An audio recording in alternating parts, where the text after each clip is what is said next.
Bonsoir. Bonsoir à toi qui me regarde. Je suis Charlie Fopa, consultant, formateur, ingénieur formation. C'est une plateforme qui est nouvelle, qui vise à partager nos expériences, l'expérience de 16 à 17 années dans le monde de la formation et de l'éducation, mais également l'expérience en tant que diplômé de l'Université Senghor en gestion des systèmes éducatifs, option ingénierie de la formation, mais également en psychopédagogie et sciences de l'éducation de l'Université de Douala il y a quelques années. Je voulais donc partager mon expérience avec un jeune, une jeune fille, avec quelqu'un qui pourra, au travers de cela, prendre la meilleure décision, que ce soit en matière de carrière, en matière de choix de métier, mais aussi en matière de position. Nous voulons partager avec vous les success stories, mais également des échecs. Alors ce soir, pour vous servir, c'est Charlie Fopa pour parler de la formation. La formation en tant qu'outil. Formation action, c'est agir par la formation. Nous parlons ce soir de choisir, comment choisir son métier futur, comment s'orienter dans les métiers.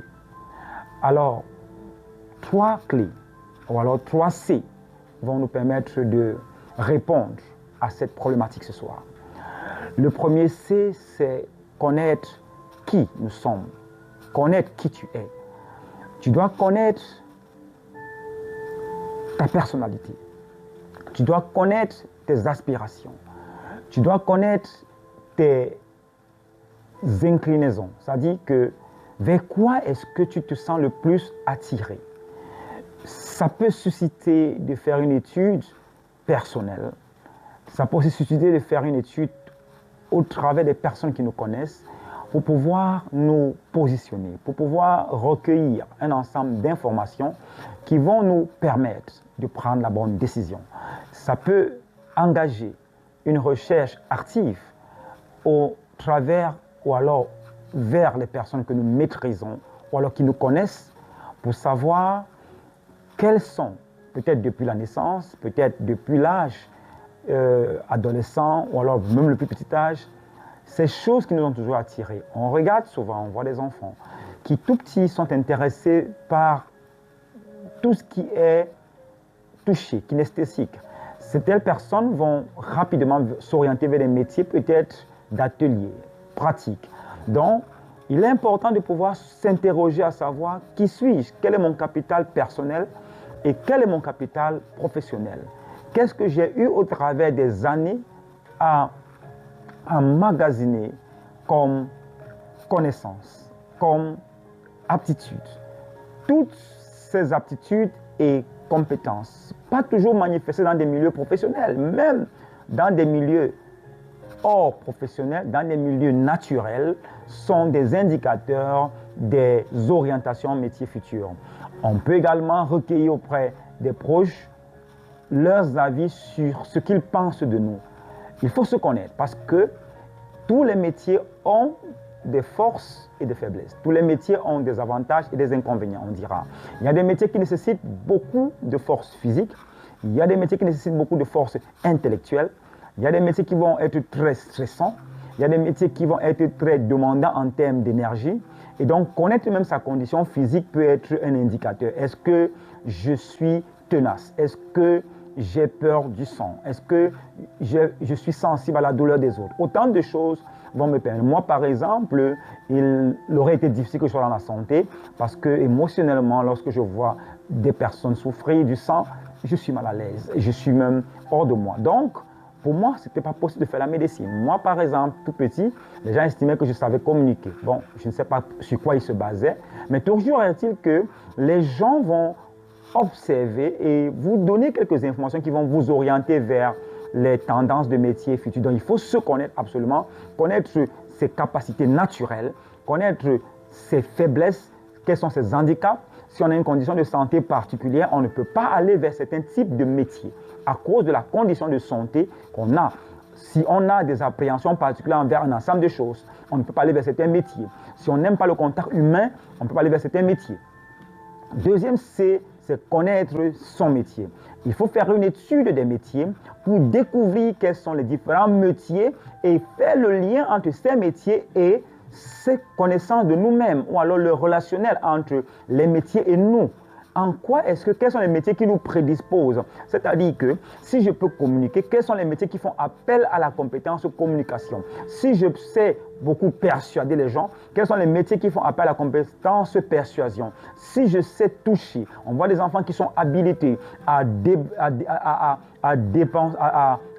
démonter vos téléviseurs, permettez-moi s'il vous plaît, à faire un peu du désordre, entre guillemets, c'est-à-dire que vous mettez un poste de télé, il démonte, vous mettez ceci, il démonte, il est toujours en train de faire des choses manuelles, alors ça peut être un indicateur, pas qu'il est un enfant têtu ou alors difficile, mais plutôt que c'est un enfant qui a des prédispositions pour aller vers un métier qui va nécessiter cette créativité, cet art manuel, etc., etc.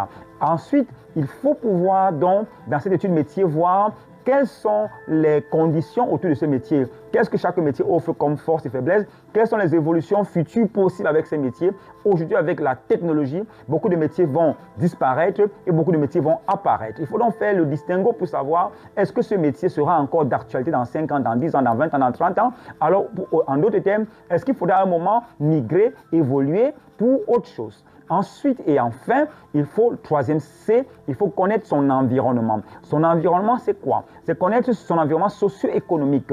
Quelle est la portée de ce métier dans le contexte où je suis? Si je suis en Afrique, si je suis aux États-Unis, si je suis en Chine, quel que soit le continent, le pays où je me trouve, un métier aura plus d'impact qu'un autre. Mais il faut savoir quels sont les métiers qui sont les plus demandeurs ou alors les plus sollicités sur la plateforme économique. Ça ne veut pas dire qu'il faut aller partout où les gens vont, parce qu'il faut toujours faire le ratio entre ces métiers et vous. Il faut toujours une relation entre ce métier, cet environnement socio-économique et vous. Parce qu'on fait un métier pas seulement pour un salaire, il faut s'accomplir. Quelqu'un a dit, fais 1 heure dans le travail que tu aimes et 1 heure te paraîtra 1 minute par exemple. Donc, la notion d'accomplissement personnel est essentielle dans le métier que je choisis.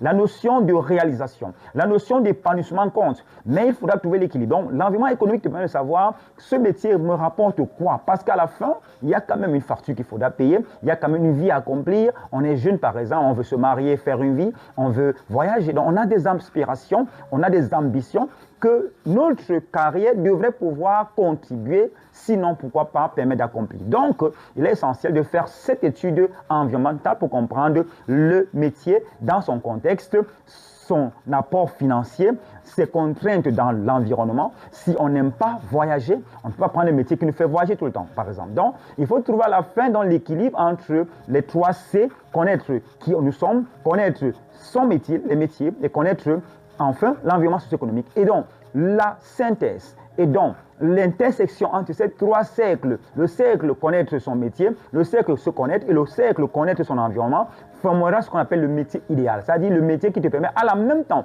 de t'accomplir sur le plan socio-professionnel, mais également de permettre à l'entreprise de faire des revenus et donc permettre que tu sois actif et efficace dans ton travail. Parce que quand on a des prédispositions pour faire un métier, il est plus facile de s'adapter, il est plus facile de s'accomplir, il est plus facile de produire des résultats que lorsqu'on est allé vers une carrière où on n'avait aucune prédisposition. Il faut se battre pour atteindre des performances. Il est difficile d'atteindre ces performances, même quand on a le talent. C'est toujours difficile parce que ça demande plus d'efforts. Or, il est question ici de faire un métier qui te donne des facilités et la capacité de produire des résultats au moins d'efforts. Et donc, ce sera le métier idéal, celui-là qui fait l'intersection entre se connaître et connaître son métier. Et enfin, permettre que dans l'environnement où tu te trouves, cet alliage permet d'avoir une performance maximale. Donc voilà, ce soir, ce que je voulais partager avec toi sur ce qu'il faut pour pouvoir s'engager dans un métier qui va permettre que tu puisses t'accomplir. C'était Charlie Fopa. On se retrouvera jeudi à la même heure, c'est-à-dire 20 h sur cette chaîne Formation, Action. Formation, Action. Agir par la formation. C'était Charlie Fopa pour te servir ce soir. Bonsoir.